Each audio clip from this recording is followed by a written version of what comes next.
बच्चों लोग, आज का क्लास का टॉपिक रहेगा स्ट्रक्चर ऑफ इनऑर्गेनिक कंपाउंड। ठीक है। बेसिकली इस टॉपिक में हम लोग कवर करने वाले हैं कि किसी भी कोवेलेंट इनऑर्गेनिक मॉलिक्यूल का हम फिगर कैसे ड्रॉ करता है। ठीक है। और इसका बहुत वाइड एप्लीकेशन होने वाला है पूरे इनऑर्गेनिक केमिस्ट्री में, चाहे बी ब्लॉक हो, चाहे आपका केमिकल बॉन्डिंग का हाइब्रिडेशन हो या डायपोल मोमेंट हो। इस टॉपिक हम लोग फ्यूचर में पढ़ने वाले हैं। हर जगह इसका एप्लीकेशन रहेगा। ठीक है। इसको आपको ध्यान से सुनना है, जो कॉन्सेप्ट आपको बताया जाए उसे ढंग से आपको अप्लाई करना आना चाहिए बस। ठीक है। तो ध्यान देना। तो जब भी किसी कंपाउंड का अगर हम फिगर ड्रॉ करते हैं, फॉर एग्जांपल ध्यान दें, जैसे हमारे एक CO2 मॉलिक्यूल आपके पास है, तो CO2 मॉलिक्यूल का फिगर ड्रॉ करना आपको आता होगा। आप लोग 10th में सीखे होंगे कि फिगर इसका ऐसा होता है। ठीक है। तो अगर जब भी आप कोई फिगर ड्रॉ करते हो तो उस फिगर का अपना एक सेंट्रल एटम होता है। क्या होता है? सेंट्रल एटम होता है। जैसे इसमें कार्बन जो है, कार्बन इस फिगर का क्या है? सेंट्रल एटम है। ठीक है। Carbon is central atom of CO2 molecule. तो पॉइंट है कि जब भी कोई फिगर हम ड्रॉ करेंगे तो हमको सेंट्रल एटम पता होना चाहिए कि इस फिगर का यानी स्ट्रक्चर का सेंट्रल एटम क्या है, आपको पता होना चाहिए। ठीक है। तो पहला स्टेप क्या बोला गया है, जब भी हमको किसी भी इनऑर्गेनिक कंपाउंड का स्ट्रक्चर ड्रॉ करना है तो पहला जो हम लोग का पॉइंट होगा, इन्हें वो क्या ढूंढना आना चाहिए, तो हमको आना चाहिए सेंट्रल एटम कैसे फाइंड करते हैं। ठीक है। How to find central atom. तो बोला क्या गया है कि सेंट्रल एटम पहचानने का तरीका कैसा होता है। तो सेंट्रल एटम जो होता है वो होता है लेस इलेक्ट्रोनेगेटिव। ठीक है। प्लस क्या होता है, सेंट्रल एटम का जो नंबर होता है वो होता है लेस इन नंबर। ठीक है। जैसे मान लो CO2 में कार्बन कितना, एक है। ठीक है। तो जनरली क्या होता है कि सेंट्रल एटम लेस इलेक्ट्रोनेगेटिव होता है एंड लेस इन नंबर होता है, लेस इन नंबर होता है। ठीक है। प्लस क्या होगा, पॉलीवैलेंट। पॉलीवैलेंट का मतलब है जिसका बॉन्डिंग यानी जिसका नंबर ऑफ बॉन्ड्स होगा मोर देन वन होना चाहिए, मोर देन वन होना चाहिए। ठीक है। तो बॉन्डिंग जो होगा वो क्या होगा, मोर देन वन होना चाहिए। ठीक है। ऑब्वियसली अगर मान लेते हैं कि कोई सेंटर पे है, कोई सेंटर पे है, तो जैसे हमारे कार्बन यहाँ सेंटर पे है, तो सेंटर पे जो एटम रहता है उसको नंबर ऑफ बॉन्ड जो होता है एक से ज्यादा बनाना होता है। तो अगर एक से ज्यादा बॉन्ड बनाना होगा तो ऑब्वियसली उसको पॉलीवैलेंट होना पड़ेगा। तो बिना पॉलीवैलेंट हुए हुए आपका ये बॉन्ड फॉर्मेशन पॉसिबल ही नहीं है, बॉन्ड फॉर्मेशन ना पॉसिबल ही नहीं है। ठीक है। तो सेंटर एटम क्या होना चाहिए? चलो, लेस इलेक्ट्रोनेटिव होना चाहिए, लेस नंबर होना चाहिए, पॉलीवैलेंट होना चाहिए। ठीक है। अब ध्यान ना, ये तीनों कंडीशन हार्ड एंड फास्ट नहीं है कि सारा का सारा अप्लाई करेंगे। ठीक है। कहीं कहीं कुछ कुछ कंडीशन वॉलेट कर सकता है। तो ये भी जो भी मैं स्टेटमेंट दे रहा हूँ ये इन जनरल फॉलो करना है। ठीक है। आप अपने लिए एक हार्ड बाउंड्री मत सेट कर लेना कि सारा चीज मेरे को देखना है। ठीक है। कहीं कहीं चीजें वॉलेट करती हैं तो उसके लिए आपको मतलब ज्यादा प्रिपेयर रहना है कि कहीं कहीं चीज का वायलेशन हो सकता है। ठीक है। बट नॉर्मली क्या है, जो कंडीशन में लिख रहा हूँ नॉर्मली कंडीशन फॉलो होता है, नॉर्मली कंडीशन फॉलो होगा। ठीक है। अब ध्यान ना, जो का सेंट्रल एटम होता है, सेंट्रल एटम को दो कैटेगरी में बांट रहा हूँ, सेंट्रल एटम को मैं दो कैटेगरी में बांट रहा हूँ। या तो सेंट्रल एटम होगा सेकेंड पीरियड का। ठीक है। कहाँ का होगा? सेकेंड पीरियड का। या तो होगा थर्ड पीरियड एंड ऑनवर्ड्स का, थर्ड पीरियड एंड ऑनवर्ड्स का। ठीक है। इसका मतलब क्या, मैं आपको समझाता हूँ।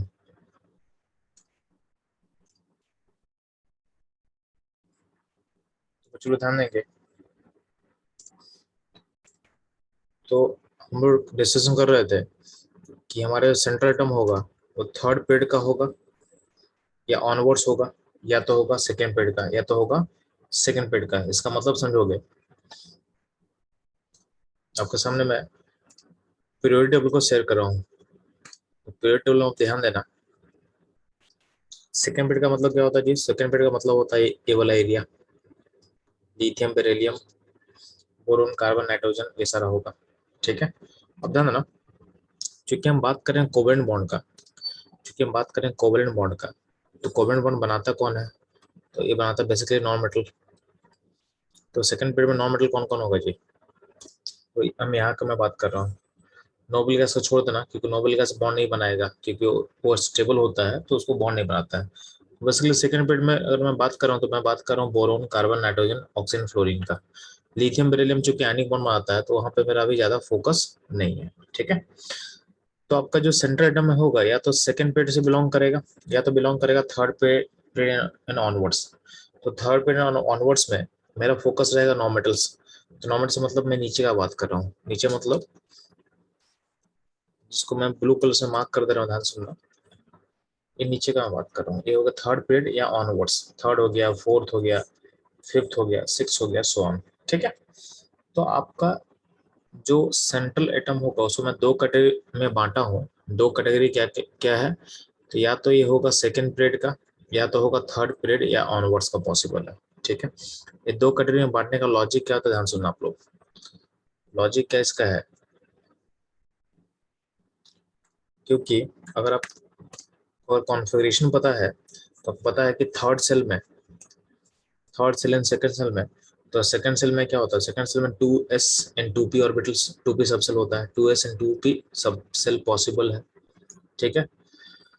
सिमिलरली और बात करते हैं तो सेकंड सेल में क्या होगा, 2s 2p पॉसिबल है, 2d पॉसिबल नहीं होता, 2d पॉसिबल नहीं होता है, ठीक है। इसका मतलब क्या होगा, इसका मतलब क्या होगा कि अगर सेकंड सेल का मैक्सिमम कैपेसिटी पूछा जाए, सेकंड सेल का मैक्सिमम इलेक्ट्रॉनिक कैपेसिटी पूछा जाए तो कितना होगा। तो सेकंड सेल का मैक्सिमम इलेक्ट्रॉनिक कैपेसिटी होता है 8। क्या होता है 8। एस में 2 इलेक्ट्रॉन और पी में 6 इलेक्ट्रॉन, दोनों सम क्या होगा 8 होगा, ठीक है। तो सेकंड पीरियड का एलिमेंट जो भी होता है उसके पास मैक्सिमम इलेक्ट्रॉनिक कैपेसिटी कितना हो 8 होगा, ठीक। वही मैं बात करता हूँ थर्ड पीरियड का एलिमेंट्स का। तो थर्ड पीरियड में क्या होता है 3s 3p के अलावा क्या होता है, आपके सिस्टम 3D ऑर्बिटल्स भी पॉसिबल है, यानी 3D सबसेल पॉसिबल है। और जो 3D सबसेल पॉसिबल है वो क्या होता है वैकेंट होता है, वो क्या होता है वैकेंट होता है, यानी खाली होता है। तो आपके पास इलेक्ट्रॉन्स 3D में भी ऑक्यूपाई कर सकता है। तो थर्ड में ऑर्बिट का मैं बात कर रहा हूँ, ठीक है। यानी थर्ड सेल में 3s 3p के अलावा 3D भी होगा जो कि खाली रहता है। तो अगर हम इलेक्ट्रॉनिक कैपेसिटी का बात करते हैं तो एस में 2 इलेक्ट्रॉन का कैपेसिटी होगा, पी में कितने का होगा 6 का होगा, डी में कितने का 8 का होगा, सॉरी डी में कितने का होता है 10 का होता है, ठीक है। तो एस में 2, पी में 6 एंड डी में कितने का होगा, डी में होगा 10 का, ठीक है। टोटल इलेक्ट्रॉन कितना हो गया जी, तो मैक्सिमम कैपेसिटी जो पॉसिबल है थर्ड पीरियड एलिमेंट का होता है 18, होता है 18, ठीक है।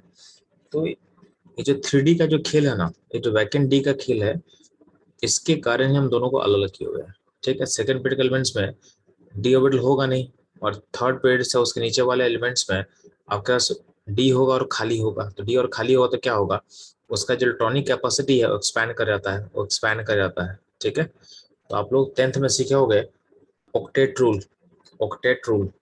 तो आपका जो सेकंड पेयर का एलिमेंट है वो आपके ऑक्टेट रूल को फॉलो करता है, it follow octet rule. But जब थर्ड पेयर का जो एलिमेंट होगा या उसके बाद का एलिमेंट होता है वो अपने ऑक्टेट रूल को फॉलो कर भी सकता है, नहीं भी कर सकता, वो डिपेंड करता है सिचुएशन पे। तो आपका यहाँ का जो एलिमेंट है ऑक्टेट रूल को फॉलो कर भी सकता है और नहीं भी कर सकता, डिपेंड करेगा आपके सिचुएशन पे, ठीक है। तो ये आपको ध्यान देना है। तो आखिर दो पार्ट में बांटने का रीजन समझ में आ गया, क्योंकि थर्ड पीरियड के नीचे में जहां जाओगे तो एलिमेंट के पास क्या होता है वैकेंट डी, यानी डी सबसेल क्या होता है खाली होता है, डी सबसेल क्या होता है खाली होता है, ठीक है। नेक्स्ट ध्यान देना,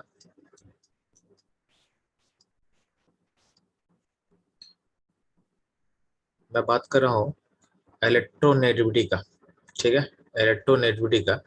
क्योंकि यहाँ पे जस्ट ऊपर हम लोग पढ़े थे ना कि सेंट्रल एटम किसको बोलते हैं, जो कि होता है लेस इलेक्ट्रोनेगेटिव। तो अगर मुझे इलेक्ट्रोनेगेटिविटी का वैल्यू अगर पता रहेगा तो उसके थ्रू मैं क्या करूँगा, मैं सेंट्रल एटम को पहचान सकता हूँ, ठीक है। इसीलिए यहाँ पे अगला जो हम लोग कॉन्सेप्ट सीखेंगे अबाउट इलेक्ट्रोनेगेटिविटी। अब ध्यान देना, तो अभी मैं आपको बता रहा हूँ कि मैं कुछ एलिमेंट का इलेक्ट्रोनेगेटिविटी आपको मैं बता दे रहा हूँ, आपको उसको याद कर लेना है। ऐसा वो क्या होगा, आपको पहचानना आसान हो जाएगा, ठीक है। तो ध्यान सुनना, आपके लिए मैं एक ऑर्डर बता रहा हूँ, FONCl Br I carbon sulphur, ठीक है, फॉस्फोरस हाइड्रोजन बोरोन। ठीक है, ये आपके पीरियोडिक टेबल का जो मोस्ट इलेक्ट्रोनेगेटिव एलिमेंट्स है उसको मैं डिसेंडिंग ऑर्डर में अरेंज कर दिया हूँ। ठीक है, ये सीरीज बेसिकली क्या रिप्रेजेंट कर रहा है, तो आपके पीरियोडिक टेबल का जो मोस्ट इलेक्ट्रोनेगेटिव एलिमेंट्स है उसे मैं डिसेंडिंग ऑर्डर में अरेंज कर दिया हूँ। ठीक है, इसको आप याद कैसे करोगे, तो बहुत सिंपल सा तरीका मैं बता रहा हूँ आपको। आप इसको ऐसा बोल सकते हो, FONC, फोंकल। FONCL को बोल सकते हो फोंकल। BRICS को बोल सकते हो ब्रिक्स, फोंकल ब्रिक्स। ठीक है, और इसको बोल सकते हो PHB, फोंकल ब्रिक्स, PHB। ठीक है, इस तरीके से आप याद कर सकते हो। अब होता क्या है कि जब आप लेफ्ट से राइट, सॉरी, जब आप राइट से लेफ्ट मूव कर रहे हो, ठीक है, जब यहाँ से मूव कर रहे हैं तो हो क्या रहा है, हो क्या रहा है कि आपका जो इलेक्ट्रोनेगेटिविटी है वो इंक्रीज कर रहा है, वो इंक्रीज कर रहा है। यानी अगर बोला जाए तो सबसे हाईएस्ट इलेक्ट्रोनेगेटिव कौन होगा, तो फ्लोरीन होगा, फिर ऑक्सीजन होगा, नाइट्रोजन होगा, क्लोरीन होगा, फिर bromine, iodine, carbon, sulphur, phosphorus, hydrogen, boron होगा। ठीक है, अब ध्यान देना, जो आपका फ्लोरीन का वैल्यू होता है इलेक्ट्रोनेगेटिविटी का वो होता है 4, ऑक्सीजन का होता है 3.5, नाइट्रोजन होता है 3, और क्लोरीन का वैल्यू होता है नियर अबाउट 3 होता है। ठीक है, तो ये इनके इलेक्ट्रोनेगेटिविटी का वैल्यूज है जो आपको पता होना चाहिए, जो आपको पता होना चाहिए। ठीक है, तो आपको सीरीज याद रखना है, कैसे याद करेंगे, फोंकल ब्रिक्स PHB, फोंकल ब्रिक्स PHB। ठीक है, याद रहेगा। इसके अलावा ध्यान देना, जितना भी सेकंड पीरियड का एलिमेंट्स है, जितना भी सेकंड पीरियड का एलिमेंट्स है एक्सेप्ट नोबल गैस, नियन, उनका वैल्यूज को कैसे याद करना है, तो बोला गया है कि सेकंड पीरियड का पहला एलिमेंट जो होता है लिथियम होता है, तो लिथियम का वैल्यू को 1 से स्टार्ट करना है, और जैसे आप आगे मूव करोगे अब 0.5 इंक्रीज करते जाना, 0.5 का इंक्रीमेंट करते चले जाना। तो लिथियम से बेरिलियम में क्या होगा, 0.5 बढ़ा दे तो 1.5 हो जाएगा। बेरिलियम से बोरोन में वैल्यू कैसे बढ़ेगा, फिर से 0.5 बढ़ेगा तो क्या हो जाएगा, 2 हो जाएगा। बोरोन से कार्बन में फिर से 0.5 बढ़ा दे क्या हो जाएगा, 2.5 हो जाएगा, देन 3 हो जाएगा, 3.5 हो जाएगा, 4 हो जाएगा। तो ऐसे करके आप सेकेंड पीरियड का जितना भी एलिमेंट्स है उसका इलेक्ट्रोनेगेटिविटी को आप याद कर सकते हो। ठीक है, सिमिलरली और आपसे पूछा जाएगा कि थर्ड पीरियड का एलिमेंट्स का इलेक्ट्रोनेगेटिविटी कैसे याद करेंगे, तो थर्ड पीरियड में कौन कौन एलिमेंट होता है जी, तो थर्ड पीरियड का नोबल गैस को हटा के जितना भी एलिमेंट्स है उसे मैं दिखा दे रहा हूँ।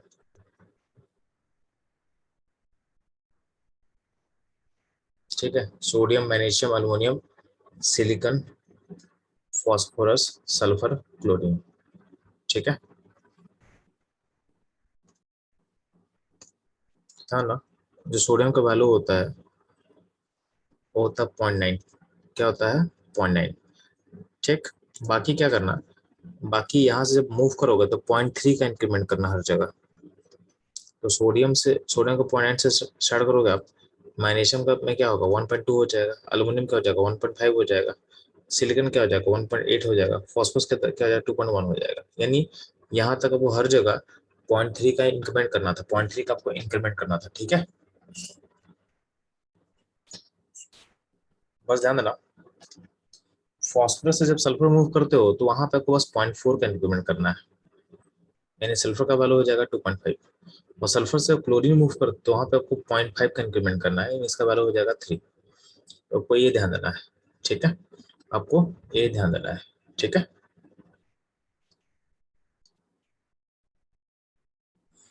बच्चों लोग, आफ्टर इलेक्ट्रोनेगेटिविटी और हमको क्या इनपुट याद होना चाहिए, तो ध्यान सुनना, आपको कुछ एलिमेंट्स का वैलेंस इलेक्ट्रॉन याद होना चाहिए। ठीक है, तो यहाँ पे आपका सम लिस्ट दिया हुआ है, तो बेसिकली पी ब्लॉक का जो एलिमेंट्स है उसका वैलेंस इलेक्ट्रॉन आपको याद होना चाहिए। ठीक है, तो ये बोरोन फैमिली का कोई भी एलिमेंट होगा उसका वैलेंस में कितना इलेक्ट्रॉन होगा जी, तो उसका वैलेंस में होगा 3 इलेक्ट्रॉन। कार्बन फैमिली का हम बात करते हैं तो उसका वैलेंस में कितना इलेक्ट्रॉन होगा, तो होगा 4 इलेक्ट्रॉन। ठीक है, अगर हम बात करते हैं नाइट्रोजन फैमिली का तो उसका बैलेंस में कितना इलेक्ट्रॉन होगा, तो उसका होगा 5 इलेक्ट्रॉन। ठीक है, अगर हम ऑक्सीजन फैमिली का बात करते हैं तो उसका बैलेंस में कितना इलेक्ट्रॉन होगा, तो होगा 6 इलेक्ट्रॉन। ठीक है, fluorine, chlorine, bromine, iodine, carbon में बात करते हैं तो कितना होगा, तो होगा 7 इलेक्ट्रॉन, ठीक है। नोबल गैसेस जो भी है, तो नोबल गैसेस के बैलेंस में कितना इलेक्ट्रॉन होता है, तो होता है 8 इलेक्ट्रॉन, एक्सेप्ट हीलियम, हीलियम को छोड़ दो, तो बाकी सारे जितने भी नोबल गैसेस होंगे उनके बैलेंस में कितना इलेक्ट्रॉन होगा, 8 इलेक्ट्रॉन होगा, ठीक है। तो ये सारा आपको याद होना चाहिए। अगर आपको इतना याद करने में अगर प्रॉब्लम हो रहा है तो मिनिमम कितना याद होना चाहिए मैं आपको मार्क कर दे रहा हूँ, ठीक है। तो मिनिमम आपको याद होना चाहिए बोरोन, अल्युमिनियम, यहाँ पे जर्मेनियम तो याद कर ले, यहाँ पे आर्सेनिक तो याद कर ले, सल्फर, ये मैंने कुछ बॉन्ड ही मार्क किया, इतने एलिमेंट का कम से कम आपको वैलेंस टर्म पता होना चाहिए, ठीक है।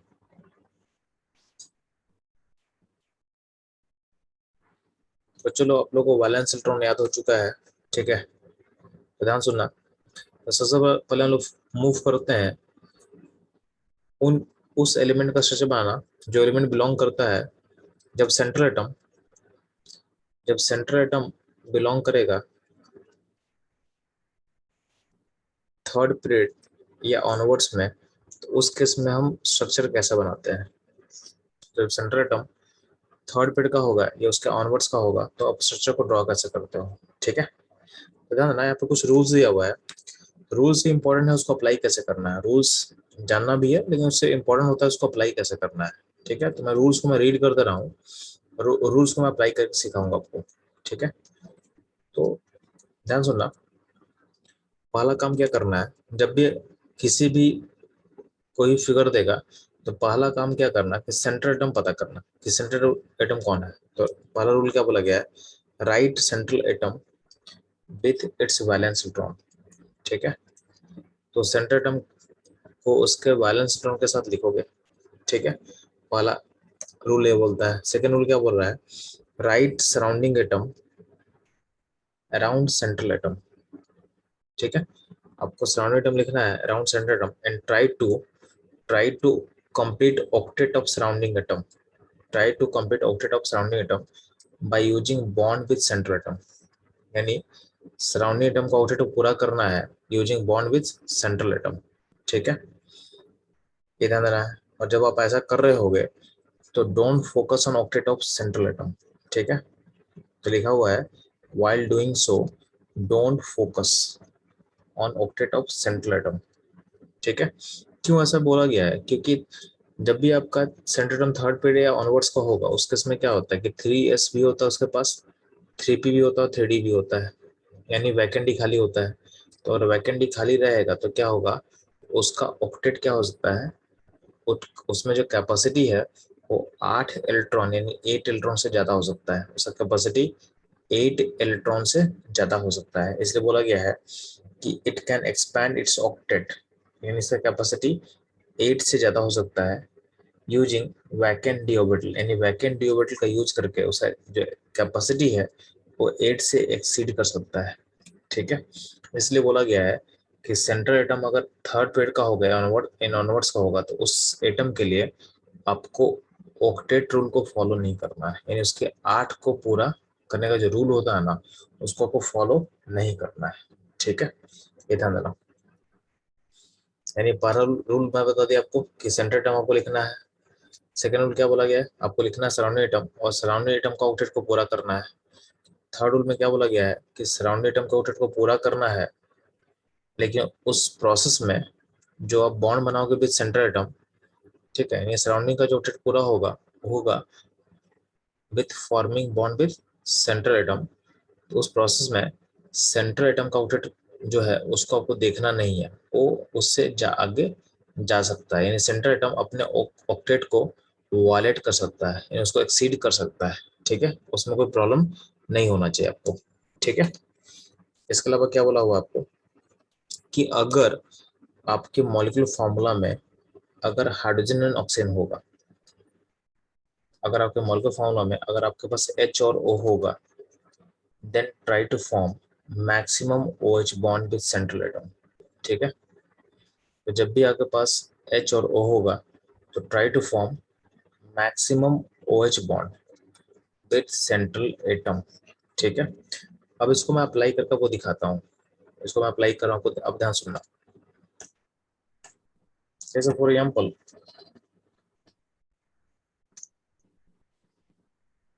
अगर आपसे बोला जाए कि मुझे बनाना फिगर ऑफ PCl3, ठीक है, तो कैसे बनाएंगे? यार पहले आप चूज करना कि आपका सेंटर एटम कौन सा है। तो सेंटर एटम को दिख रहा है फॉस्फोरस है, तो आप पी को लिख लेना। ठीक है, पी को लिख लेना। आपके दिमाग में चलना चाहिए कि पी के वैलेंस में कितना इलेक्ट्रॉन होता है, 5 होता है, तो 5 को अपने दिमाग में सोच कर रखो बस। ठीक है। अब इसका सराउंडिंग क्या है, तो सराउंडिंग आपके पास Cl है, तो कितना Cl है, 3 Cl है, तो 3 Cl में दिखा दिया। अब Cl के बैलेंस में कितना इलेक्ट्रॉन होता है जी, तो आपको पता है कि क्लोरीन के बैलेंस में होता है 7 इलेक्ट्रॉन, तो Cl के पास होता है 7 इलेक्ट्रॉन, और फॉस्फोरस के पास होता है 5 इलेक्ट्रॉन। कहाँ पे, उसका बैलेंस इलेक्ट्रॉन का मैं बात कर रहा हूँ। अब क्या करना है आपको, क्लोरीन, अब सराउंडिंग एटम कौन है, क्लोरीन है, तो मैं क्या बोला हूँ कि सराउंडिंग एटम का ऑक्टेट को पूरा करना है, सराउंडिंग के ऑक्टेट को पूरा करना है using bond with centre atom. तो सेंटर एटम के साथ बॉन्ड बना के आपको सराउंडिंग एटम का ऑक्टेट को क्या करना है, पूरा करना है। ठीक है। और इस प्रोसेस में ध्यान देना, तो अगर बॉन्ड हम बनाते हैं तो ध्यान देना, क्योंकि सीएल को 1 इलेक्ट्रॉन चाहिए, उसको 8 अगर जाना है तो उसको 1 इलेक्ट्रॉन चाहिए, तो जितना इलेक्ट्रॉन चाहिए उतना ही बॉन्ड बनाएंगे। तो सीएल जो होता है फॉस्फोरस से 1 इलेक्ट्रॉन का शेयरिंग करेगा, यानी यहाँ पे एक बॉन्ड बनाएंगे, यहाँ भी एक बॉन्ड बनाएंगे, और यहाँ भी एक बॉन्ड बनाएंगे। ठीक है। तो क्लोरीन के पास 7 इलेक्ट्रॉन था, 7 में से एक गया शेयरिंग में, तो बचेगा कितना, तो बचेगा 6। तो आपको इलेक्ट्रॉन पेयर दिखाना है, इलेक्ट्रॉन्स को दिखाना है, तो हर क्लोरीन में 7 इलेक्ट्रॉन था, उसमें से 1 इलेक्ट्रॉन जब वो शेयरिंग में जाएगा तो बचेगा कितना, तो बचेगा आपके पास 6 इलेक्ट्रॉन। ठीक है। अब बात करते हैं फॉस्फोरस पे। तो फॉस्फोरस पे कितना बॉन्ड बनाया होगा, 3 बॉन्ड बनाया हो, यानी फॉस्फोरस का जो 5 इलेक्ट्रॉन था उसमें से 3 इलेक्ट्रॉन चला गया शेयरिंग में, तो बचा कितना, बचा 2। तो 2 इलेक्ट्रॉन में दिखा दिया, ये हो जाएगा PCl3 का, ये हो जाएगा, ये देखो फिगर PCl3 का। ठीक है। सिमिलरली अगर हम बात करें POCl3 का, तो कैसे बनाएंगे, तो सिंपल सा चीज है, फॉस्फोरस हो गया सेंट्रल, ऑक्सीजन क्लोरीन, क्लोरीन हो गया सराउंडिंग।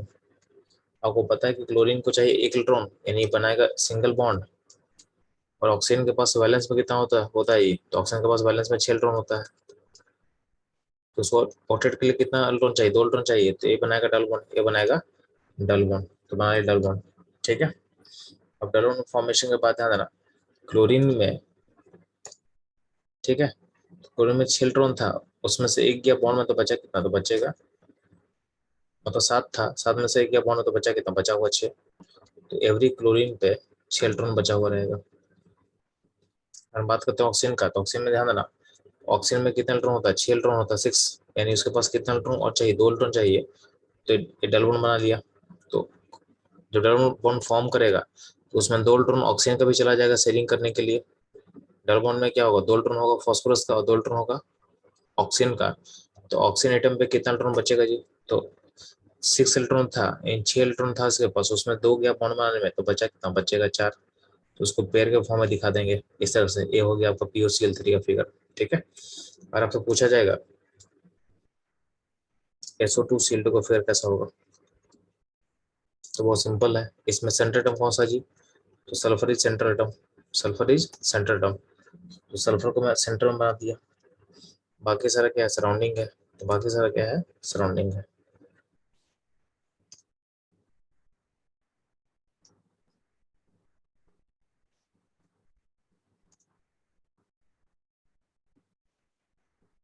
तो बाकी सारा सराउंडिंग हो गया। ठीक है। तो ध्यान देंगे, यहाँ पे S और O का बॉन्ड को भी जोड़ दो, जोड़ दिए। ठीक है। यहाँ पे,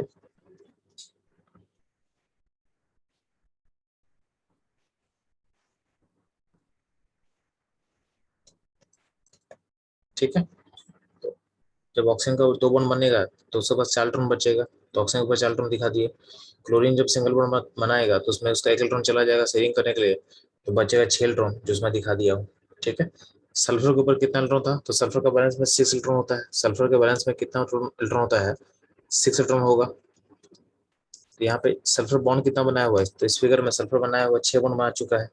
तो जब 6 बॉन्ड बना चुका है तो उसमें सारा इलेक्ट्रॉन चला गया बॉन्ड में बनाने में, तो उसके ऊपर बचेगा कितना, तो बचेगा 0, बचेगा 0। ठीक है। ये तो कुछ फिगर आपके सामने रहा। इसके अलावा ध्यान ध्यान सुनना, अगर आप, मैं बोल रहा हूँ कि H2SO4 का फिगर कैसा होगा, H2SO4 में गौर करना, इसमें ऑक्सीजन और यानी H और O दोनों है, H भी है और O भी है, ये बात गौर करना। ठीक है, ठीक, तो ध्यान सुनना। इसमें सबसे पहले सेंट्रल एटम कौन सा पता कर ले, तो सेंट्रल एटम आपके पास है सल्फर, तो सल्फर को लिख ले।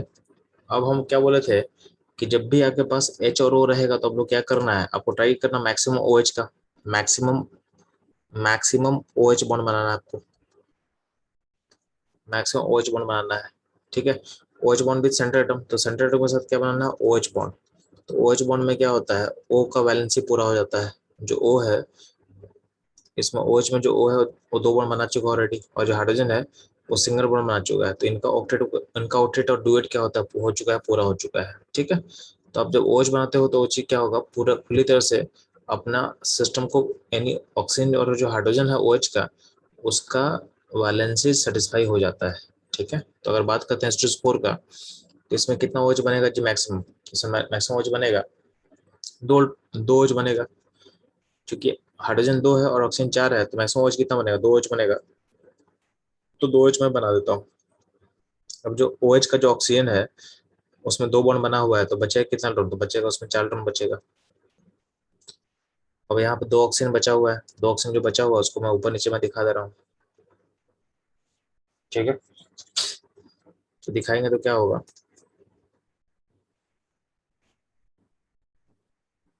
Double bond, double bond. ठीक है, डबल बॉन्ड, डबल बॉन्ड।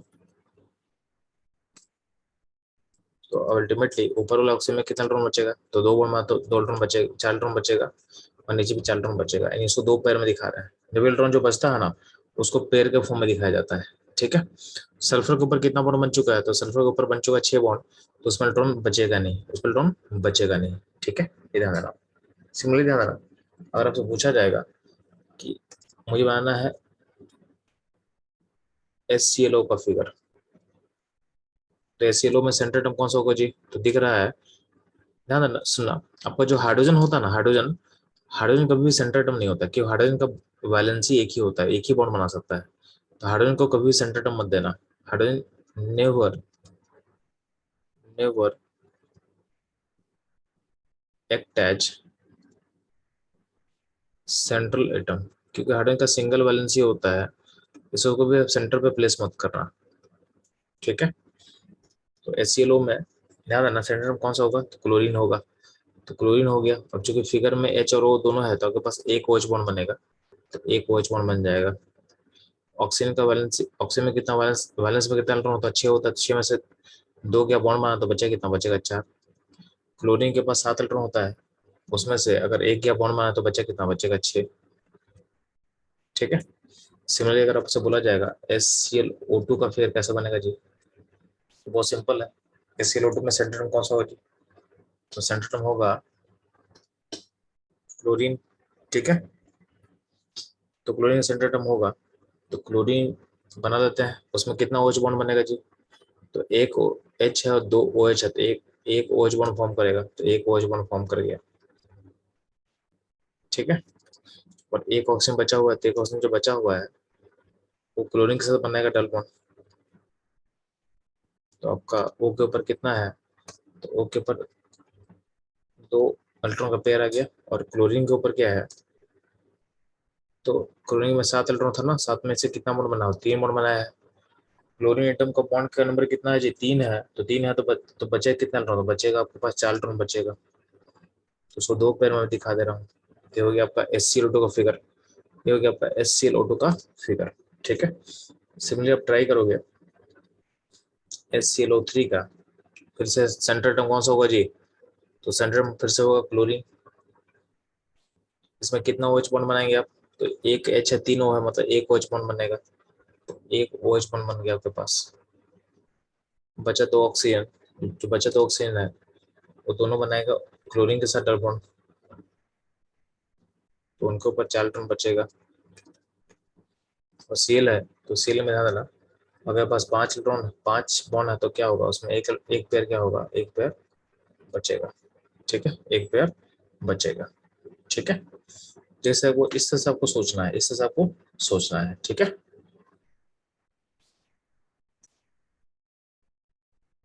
और चलो आप लोग यहाँ तक क्लियर हो चुका है। तो आप लोग से मैं POCl3 का फिगर मैं बना चुका हूँ आप लोग के लिए। इवन मैंने SO2 Cl2 का फिगर मैंने ड्रॉ कर दिया था। ठीक है, HClO का फिगर भी मैं ड्रॉ कर चुका हूँ, HClO2 का फिगर भी मैं ड्रॉ कर चुका हूँ, HClO3 का फिगर मैं ड्रॉ कर चुका हूँ। ठीक है, तो आप लोग को ट्राई करना है, कुछ फिगर मैं बोल रहा हूँ आप ट्राई करोगे। तो पहला ट्राई करोगे HClO का फिगर कैसा होगा, आपको खुद से ट्राई करना है। नीचे आंसर लिखा हुआ है, पर आंसर को नहीं देखना, आपको खुद से ट्राई करना है कि आप बना पाओ कि नहीं बना पाओगे। जो रूल्स आप सीखो हो उसको यूज करके आप बना पाओ कि नहीं बना पाओगे, आपको देखना है। तो आप HClO4 ट्राई करोगे फास्ट, एंड SOCl2 ट्राई करोगे। ठीक है, दोनों फिर ट्राई करोगे। नीचे H2SO4 दिया है, जो कि मैं बना चुका हूँ ऑलरेडी आपके लिए। ठीक है, तो इन दोनों को पहले ट्राई करो फर्स्ट, फिर देखते हैं आगे क्या करना है हमको। तो जल्दी से HClO4 एंड SOCl2 का फिगर बना के बताना है मुझे आप लोग को कि बन रहा है कि नहीं बन रहा आप लोग से।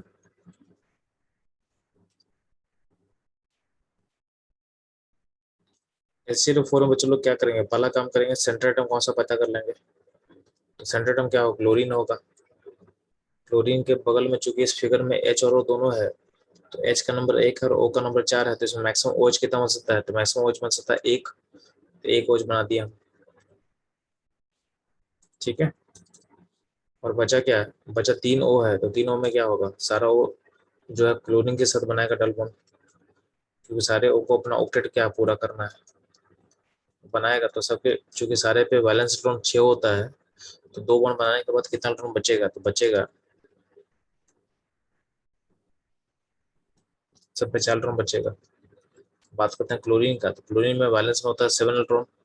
तो यहाँ पे देखोगे तो क्लोरीन कितना बॉन्ड बना रहा है, तो बना रहा है 7 बॉन्ड, यानी जितना इलेक्ट्रॉन था उतना बॉन्ड बना लिया, तो इसमें बचा कितना, तो बचेगा 0। इससे क्लोरीन के ऊपर कोई भी इलेक्ट्रॉन दिखाया नहीं हुआ है। ठीक है, हम बात करते हैं SOCl2 में, तो SOCl2 में सेंटर एटम कौन सा होगा जी, तो होगा sulphur. Sulphur is centre atom, sulphur centre atom होगा। तो बाकी एटम क्या होगा, सराउंडिंग होगा, तो ऑक्सीजन हो गया, क्लोरीन हो गया, क्लोरीन हो गया, होगा सराउंडिंग। क्लोरीन को अपने ऑक्टेट को पूरा करने के लिए सिंगल बॉन्ड बनाना पड़ेगा, और जो ऑक्सीजन है, ऑक्सीजन को बनाना पड़ेगा डबल बॉन्ड। ठीक, तो यहाँ पर हो गया, तो जो O है, ठीक है, तो O के पास 4 इलेक्ट्रॉन बचेगा। बात करते हैं सेल पे, तो सेल चूंकि सिंगल बॉन्ड बनाया हो, तो बचेगा कितना, बचेगा 6 इलेक्ट्रॉन।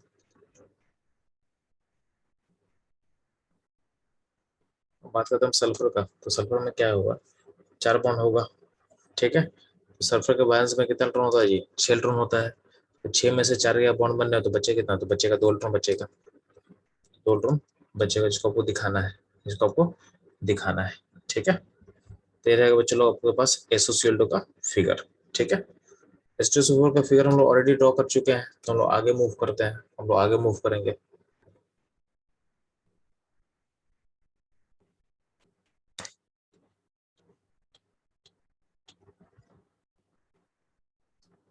तो बच्चे लोग ट्राई करना आप लोग, H2SO3 का फिगर कैसा होगा, एंड SO2 का फिगर कैसा होगा, एंड SO3 का फिगर कैसा होगा। ठीक है, इन तीनों को फास्ट आप लोग ड्रॉ करो।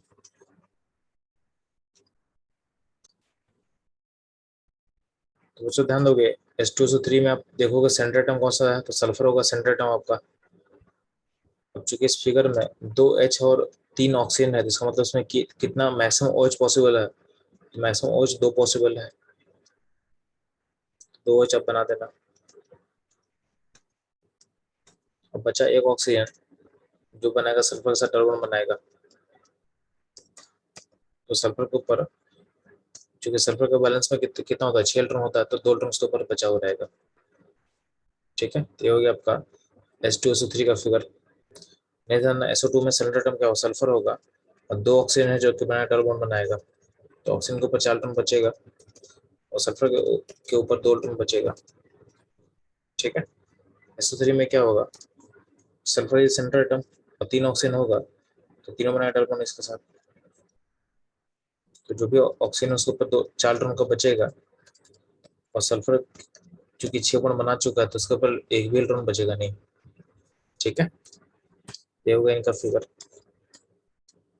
बाकी PCl5 का फिगर तो आसान आप बना सकते हैं, ठीक है। यहाँ पे इलेक्ट्रॉन नहीं दिखा हुआ, आपको इलेक्ट्रॉन दिखाना फिगर में, जो भी इलेक्ट्रॉन बचेगा उसको आपको दिखाना है, ठीक है। नहीं समझ रहा, कुछ जेनन के कंपाउंड्स का आपको स्ट्रक्चर ड्रॉ करना है, तो ये आपके क्लास 12 के लिए इंपॉर्टेंट है, ठीक है। ये सारा फिगर आपके क्लास 12 में पूछा जाता है आपसे। तो XeO3 का फिगर कैसा होगा, XeO2F2 का फिगर कैसा होगा, ठीक है, एंड XeOF4 का फिगर कैसा होगा। तो इन तीनों फिगर को आपको ड्रॉ करना है, ठीक है। तो जल्दी से आप ड्रॉ करेंगे फास्ट।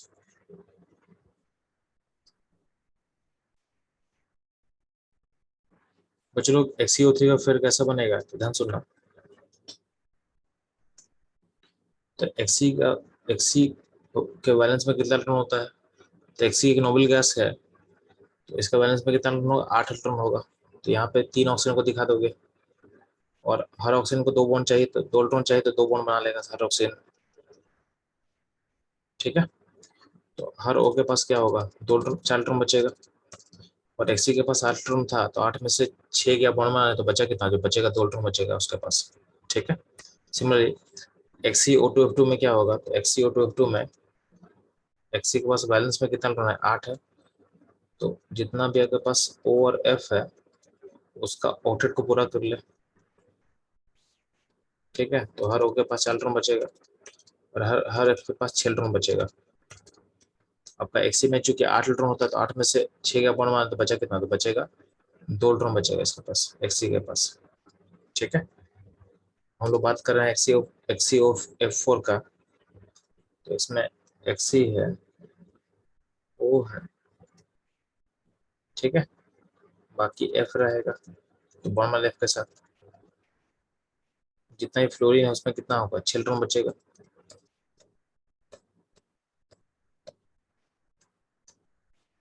ठीक है। और जो O है, O के पर क्या होगा, 2 इलेक्ट्रॉन बचेगा। सिमिलरली Xe है, ठीक है, तो Xe के पास क्या होगा, Xe के पास 2 इलेक्ट्रॉन बचेगा, ठीक। ये ध्यान देना आप लोग।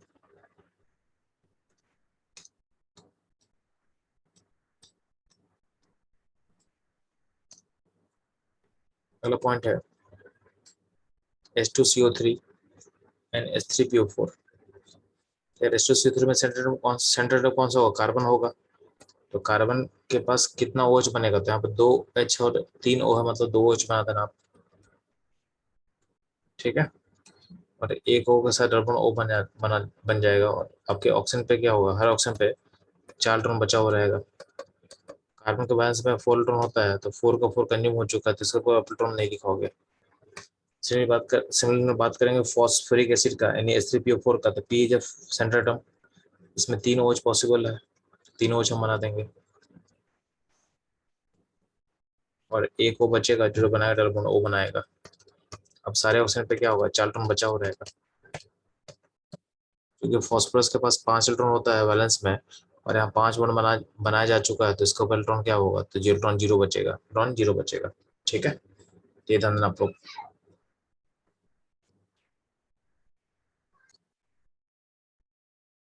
तो बच्चों ध्यान देना, आपका जो लास्ट क्वेश्चन रहेगा ऐसे क्लास का, वो रहेगा H3SO4 का फिगर कैसा होगा। तो आर्सेनिक जो है वो फॉस्फोरस के ग्रुप का है, आर्सेनिक फॉस्फोरस के ग्रुप का एलिमेंट है। तो आर्सेनिक के बैलेंस में कितना इलेक्ट्रॉन होगा, 5 होगा। तो यहाँ पे H भी और O भी है, तो कितना OH बनेगा, तो यहाँ पे 3 OH बन सकता है मैक्सिमम, तो 3 OH बना देंगे हम, और एक ऑक्सीजन जो है ऊपर रहेगा,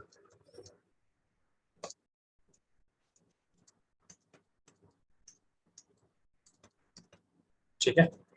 आपका जो आर्सेनिक है, तो आर्सेनिक में चूंकि 5 बॉन्ड बन चुका है, तो इसको इलेक्ट्रॉन कितना बचेगा, 0 बचेगा।